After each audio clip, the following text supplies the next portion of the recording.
we need to talk about this game right here, and we need to talk about Kurt Miller.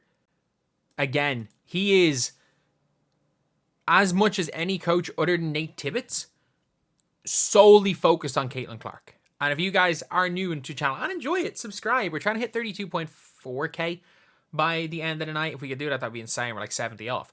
But like, Kurt Miller, no coach more than Kurt Miller has, other than maybe Nate Tibbetts, has focused everything on Caitlin Clark. It has been everything. And if you watch in this game, and this is why I really, really like Aliyah Boston, is it's just, her IQ is off the charts. And the gap between her and Dantas was so big. It's so big as far as IQ is concerned. And neither of them are the fastest on their feet, but Aliyah Boston gets into positions. They blitzed her at half court every single time she came off a screen. Every single time Caitlin came off a screen, she got blitzed at half court. And it was to the detriment, I think, of the team early in the game, because it was to try and keep Caitlin Clark, get her out of rhythm.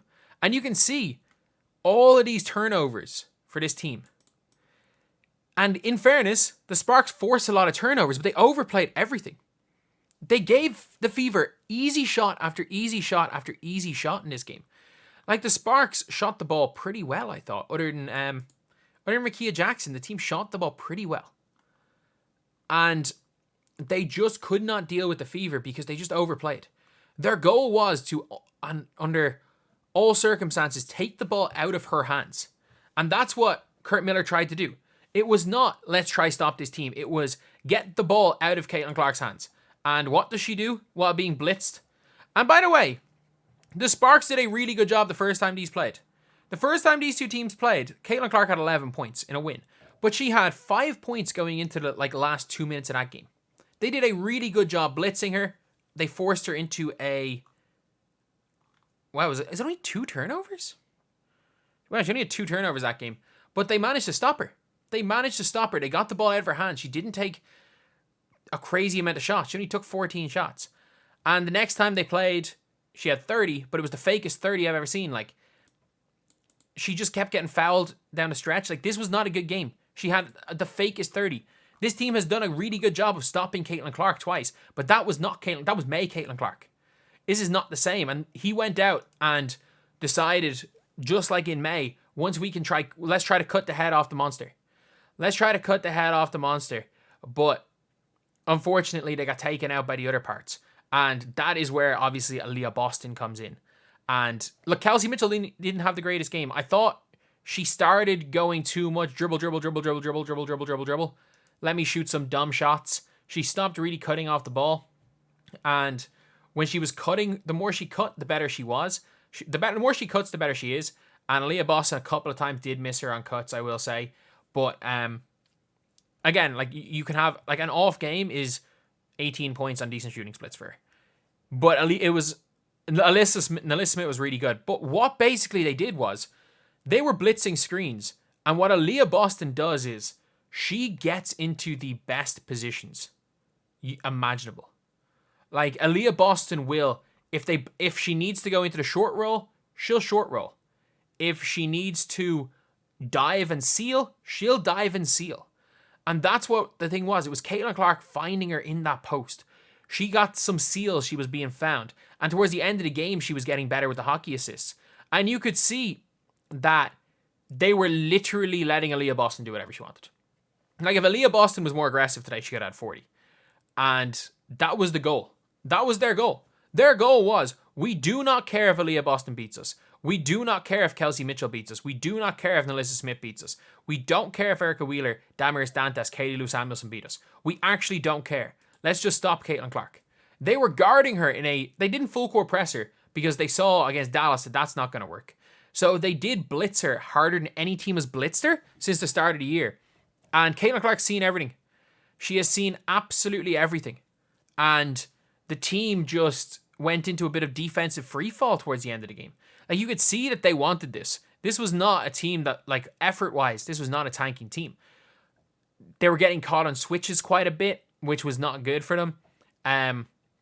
But you could see this Indiana Fever team, that they are so much better on offense now. Like, you're looking at them in 4-on-3 situations, and there's literally how many rant videos. If you want to, the most obvious one, if you want to see my breakdown of their second game against the Liberty, their first game against Liberty, but their second game of the season, I went mad. And it was like a whole thing, and I'm like, man, Chris, how the hell can a team not know what to do in 4-on-3 situations? And I'm like, how is a professional basketball team this bad in 4-on-3? And you're seeing now, yeah, they were missing shots. They got a good shot on every single possession. You can't blitz Caitlin Clark anymore. And a big reason for that, again, is because of her. Is because Aliyah Boston and Caitlin Clark... Caitlin Clark knows where Aliyah Boston's going to be. When she gets a blitz, like, you have space to go backwards on a blitz always. Caitlin Clark can pass out of that very well, and you're not... If you overplay Aliyah Boston high, she cuts really well, and Caitlin Clark will throw the ball into space and find her. So, you have to basically, now, with the way she's moving, the only time you should ever blitz Caitlin Clark is when Damaris Dantas is on the floor. Like, when Dantas is on the floor, you can blitz Caitlin Clark, because Dantas does not drift into proper positions. Look, Dantas has got good touch. She can shoot the ball a little bit. She can finish. She doesn't do anything else well on the floor. Like, she's not a good defender. She's not a good rebounder. She's slow. She gets in people's way. Like, unless she's hitting those Dantas fades and open jump shots. Like, I really don't think she does very much well on the floor. And, like, that's the very big difference, is that you can blitz Caitlin Clark when Dantas is on the floor.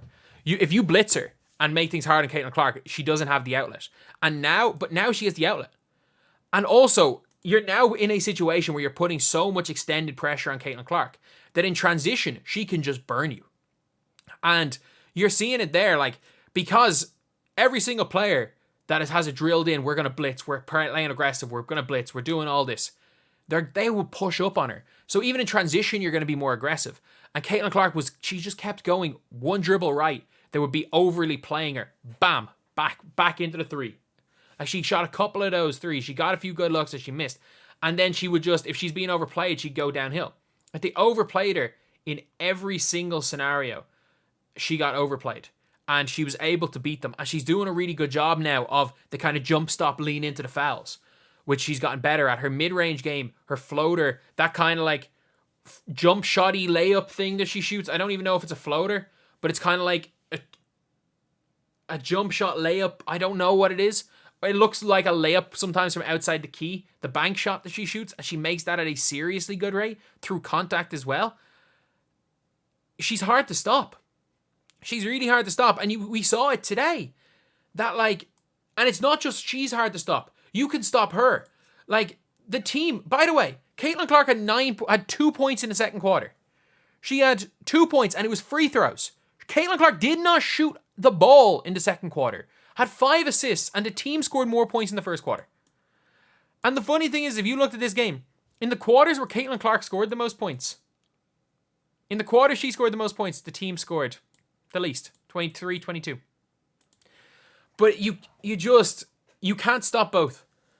And that's now what the issue is now, is with this game right here, is you're looking at, as Paige Becker said, as Kim Mulkey said, you cannot stop Caitlin Clark. You have to try either stop her scoring or stop her passing. And the problem is that she started scoring early.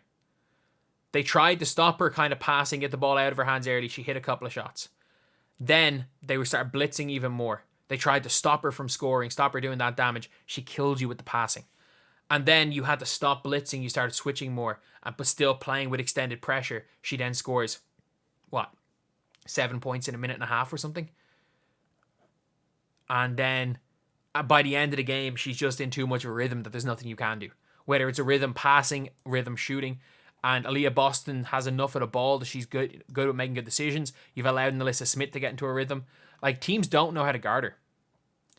The only way you can guard Caitlin Clark is, in fairness, if you have Dejanay Carrington on your team. Like, having Dejanay Carrington on your team is the only way it seems to stop Caitlin Clark. Anyway, that is the video. Thank you guys for watching. Please like, comment, and subscribe.